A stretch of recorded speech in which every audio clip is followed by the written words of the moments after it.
If you're watching this explainer, there's a really good chance you feel exhausted, confused, and just fundamentally unseen in your relationship. You know that feeling like you're constantly walking on eggshells, slowly losing your own identity just to keep the peace? Well, today, we're going to decode the invisible psychological mechanics at play in these exact dynamics. We're looking at the narcissistic mirror, but more importantly, we're looking at what it's actually like for a partner caught in this long-term reflection. Our goal here is to make these hidden patterns so incredibly visible that you will absolutely not be able to unsee them once we're done. So let me ask you a question right off the bat. Have you become the echo? I know, it's a pretty provocative question, but for so many partners stuck in these dynamics, their lived reality is just deeply, deeply confusing. You might find yourself constantly adapting to your partner's moods, always shoving your own needs to the back burner, and slowly, quietly, just losing your own voice entirely. You basically end up merely reflecting whatever it is they need to see. And this trap, it has very specific, yet totally invisible signs. We're talking about feeling deeply exhausted and unseen, constantly shape-shifting to fit the moment, and chronic people-pleasing. Now, these symptoms can literally make you feel like you're going crazy or like you are the problem. But here is what the clinical research actually shows us. Things like chronic people-pleasing and self-sacrifice, they're shadow expressions. Sure, they look like virtues on the outside, like being the good, agreeable partner, but they're actually masking deep, buried resentment, profound exhaustion, and completely unacknowledged needs. To really understand why this happens, we need just a little bit of context. Research shows that up to 6.2% of people have narcissistic personality disorder. But in this explainer, rather than just diagnosing the partner or focusing entirely on them, we're going to flip the script. We are focusing on what happens to you within this highly specific dynamic system. Okay, let's dive into this. In Jungian psychology, we have the original myth of Narcissus, the handsome guy who falls in love with his own reflection. But we almost always forget about the other character in that story, Echo. Echo was cursed to only repeat the sounds that others make. In a clinical sense, individuals who are narcissistically wounded often develop what's called an echo complex. They recognize they need connection, but they express it in this subservient, caretaking manner. They completely give up their own voice to merely reflect and manage the narcissist's needs. So why does a narcissist even need an echo in the first place? Well, we have to look beneath the surface. The cardinal feature of narcissism is grandiosity, right? But paradoxically, underneath all that grandiosity is chronically fragile, low self-esteem. The grandiosity is literally just a facade. It's a psychological cover for deep feelings of inadequacy and a basic sense of inferiority that they simply cannot face themselves. And because they can't assert their own sense of adequacy, they desperately need an external mirror, meaning you, to reflect back a perfect, flawless image. Now, what's really interesting is how this plays out systemically. It creates what pioneer Murray Bowen called fusion. Fusion is this intense emotional blending where you react immediately, almost like a knee-jerk reflex to whatever the perceived demands of your partner are. In a fused relationship with a narcissist, your energy is 100% invested in ensuring the emotional comfort of your partner, entirely at the expense of your own. You end up making extreme adjustments just to maintain relationship harmony, essentially borrowing or lending a self, because all the normal emotional boundaries have just completely collapsed. And according to object relations theory, this fusion leads to a deeply painful reality. See, the narcissist views others only in relation to their own needs.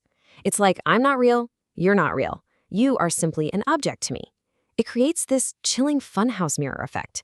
You aren't seen as a real, separate, unique human being. You're perceived merely as an object or an extension of them, useful only to the extent that you puff up their false self.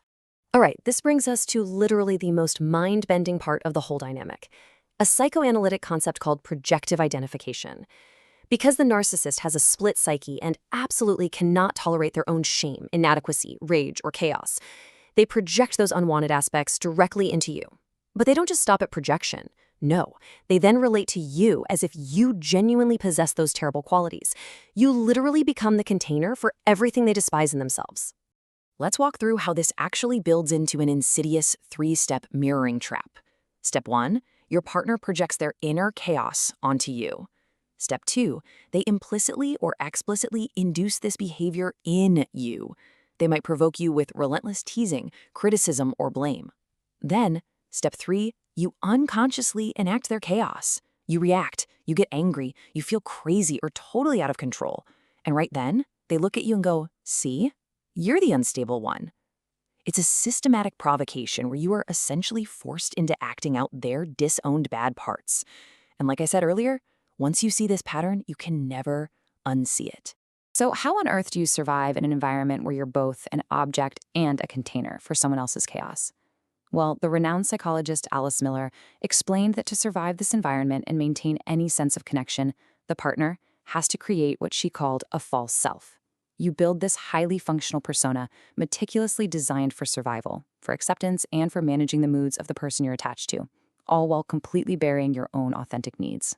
And the reason this false self has to take the wheel is due to a devastating narcissistic injury. The underlying message you're constantly receiving from your partner is essentially, don't be who you are, be who I need you to be. Who you are disappoints me or threatens me or angers me. This message completely shatters your emerging real self. Your true personality becomes fragmented and repressed, hiding away what's been rejected, while the false self takes over just to keep you safe. When we contrast the two, the tragedy of this dynamic becomes incredibly clear. Your true self holds your authentic feelings, your legitimate needs, and your genuine vitality. The false self, on the other hand, is a highly functional persona. It's a meticulous shapeshifter. The heartbreaking reality here is that you grow into this relationship becoming extraordinarily capable of understanding and meeting everyone else's needs while remaining a complete stranger to your own. You look incredibly functional on the outside, but inside, you are completely emotionally depleted. This depletion often manifests as what we call achievement trauma. Your self-worth becomes entirely tied to your performance. You develop this exquisite, almost radar-like sensitivity to others' moods. You physically cannot say no, and you end up completely burned out. Now listen to me right now. I want you to reframe this. This is not a personal flaw. It's not a weakness. This codependency is actually a brilliant, highly systematic adaptation to a deeply toxic environment. Your brain did exactly what it needed to do to keep you safe and connected. And this perfectly illustrates a really deep philosophical wound. The philosopher Jean-Paul Sartre wrote, "I am myself because somebody sees me." In a healthy relationship, we are mirrored back with love and accurate reflection, and that helps us know who we are. But when you're trapped as a mirror for a narcissist, spending your entire life reflecting their grandiosity and absorbing all their chaos, there is absolutely no one left to look at you. But there is a path out of this. Transitioning away from this dynamic requires what Alice Miller framed as the both-and approach. You have to hold two seemingly contradictory truths at exactly the same time. Your false self was a brilliant, necessary survival strategy that kept you safe when you literally had no other options, and that exact same false self is currently destroying your vitality and keeping you trapped. Healing means addressing this profound self-estrangement. Jungians call this a rupture in your ego self-access, which basically just means you've been disconnected from your own internal compass. The cure here isn't figuring out how to get them to finally validate you. It's slowly creating your own internal structure. You have to repair that internal rupture so you no longer need their funhouse mirror to know that you exist. So, the crucial point is, how do we actually reclaim that true self? It starts with using the relationship as a shadow mirror, finally recognizing those projections to understand what's really been happening. It requires mourning the self you lost, really grieving the fact that you weren't seen for who you truly are. You must practice deep self-compassion for the false self that worked so incredibly hard to protect you, and actively begin to reparent yourself, giving yourself that unconditional validation that was missing. By consciously building boundaries, you absolutely have the power to stop being the container for someone else's chaos. You can become a cycle breaker.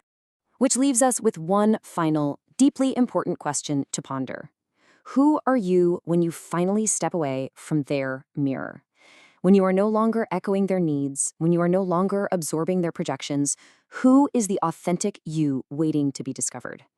It's a profound journey, and I really hope this explainer has given you the framework to start looking inward instead of just constantly reflecting outward.